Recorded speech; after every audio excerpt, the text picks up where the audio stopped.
ಆ, ಕಿರಣ್ ರಾಜ್ ಅವರು ಯಾವುದೇ ದೊಡ್ಡ ಸ್ಟಾರ್ಗಳ ಜೊತೆಗೆ ಕಾಣಿಸ್ಕೊಳ್ಳೋದಿಲ್ಲ. ಯಾಕೆ ಅಂತ ಹೇಳಿದ್ರೆ ತುಂಬಾ ಜನ ಏನೇನೋ ಅನ್ಕೊಂತಾರೆ, ಲೈಕ್ ಗುರು ಈ ದೊಡ್ಡ ಸ್ಟಾರ್ ಜೊತೆಗೆ ಸೇರ್ಕೊಂಬಿಟ್ಟ ಅಂತ ಹೇಳಿದ್ರೆ ಬಕೆಟ್ ಹಿಡಿತಾ ಇದ್ದಾನೆ ಅಂತಾರ ಅನ್ಕೊಂತಾರೆ. ಆ ಒಂದು ಪರ್ಸೆಪ್ಷನ್ಗೆ, ಆ ಒಂದು ಮೈಂಡ್ ಸೆಟ್ಗೆ ಏನಾದ್ರು ಹೇಳ್ತಾರೆ ಅಂತ. ನನ್ನ ಕಾಂಟ್ಯಾಕ್ಟೇ ಇಲ್ಲ, ನಾನು ಎಲ್ಲಿ ಯಾರ ಹತ್ರ ಸೇರ್ಕೊಳ್ಳಿ.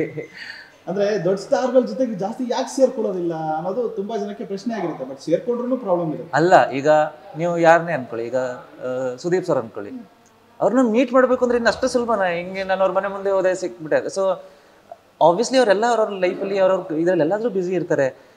ಆಮೇಲೆ ನನಗೆ ಪರಿಚಯ ಆಗೋ ಪ್ಲಾಟ್ಫಾರ್ಮ್ ಯಾವುದಿದೆ ಎಲ್ಲರಿಗೂ? ನನ್ನ ಪರಿಚಯನೇ ಇಲ್ಲ. ಈಗ ನೀವು ಯಾಕೆ ಯಾವ ದೊಡ್ಡ ಆಕ್ಟರ್ ಜೊತೆ ನೀವು ಯಾಕೆ ಕಾಣಿಸ್ಕೊಳ್ಳಲ್ಲ? ನಾವೆಲ್ಲ ಕಾಣಿಸ್ಕೊಂತ ಇಂಟರ್ವ್ಯೂ ಬಿಟ್ಟಾಗಿ ಪರ್ಸನಲ್ ಲೈಫಲ್ಲಿ ಯಾರು ಕಾಣಿಸ್ಕೊಳ್ಳಲ್ಲ? ಬಿಕಾಸ್ ನಮ್ಮ ಕೆಲಸ ಏನಿರುತ್ತೆ ನಾವು ಅಷ್ಟು ಕೆಲಸ ಮಾಡ್ತೀವಿ. ಹಾಂ, ಸೊ ಒಂದು ಪರ್ಸನಲ್ ಕನೆಕ್ಷನ್ ಇಲ್ಲ. ಸೊ ನನ್ಗೆ ಅದೇ ರೀತಿ ನನಗೆ ಯಾರು ಆ ಥರ ಪರ್ಸನಲಿ ಪರಿಚಯ ಇಲ್ಲ. ಸೊ ಅದಕ್ಕೆ ಜನ ಆತರ ಮಾತಾಡ್ಕೊಬಹುದಾ ಇಲ್ಲ ಅಂದ್ರೆ ನಿಮಗೆ ಪರ್ಸನಲ್ ಆಗಿ? ಜನದ್ ಬಿಟ್ಟಾಗೆ ಜನ ಮಾತಾಡ್ತಾನೆ ಇರ್ತಾರೆ, ಜನದ ವಿಷಯ ಅಲ್ಲ. ಆದ್ರೆ ಇರೋ ವಿಷಯ ಅಷ್ಟೇ. ಅಂದ್ರೆ ನನ್ಗೆ ಆ ಥರ ಪರಿಚಯ ಇಲ್ಲ. ಆಮೇಲೆ ಈಗ ಓಕೆ, ನನ್ನ ಫ್ಯಾಮಿಲಿಯಿಂದ ಯಾರಾದರೂ ಈ ಸರ್ಕಲಲ್ಲಿ ಆಗಿದ್ದಿದ್ರೆ ಅಥವಾ ಬೇರೆ ಫ್ರೆಂಡ್ ಸರ್ಕಲ್ ಒಂದು ಈ ಸರ್ಕಲಲ್ಲಿ ಆಗಿದ್ದರೆ ಬೇರೆ ಬೇರೆ ರೀತಿಯಲ್ಲಿ ಭೇಟಿಯಾಗೋ ಅವಕಾಶ ಇರ್ತಿತ್ತು, ಒಂದು ಕನೆಕ್ಷನ್ ಬಿಲ್ಡ್ ಆಗೋ ಅವಕಾಶ ಇರ್ತಿತ್ತು. ನನ್ಗೆ ಆ ಥರ ಯಾವ ಅವಕಾಶಗಳು ಇಲ್ಲ.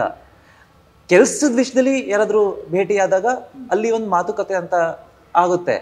ಬಟ್ ಆ ಥರ ಭೇಟಿಯಾದಾಗ ಮಾತುಕತೆ ತನಕನೇ ಇರುತ್ತೆ.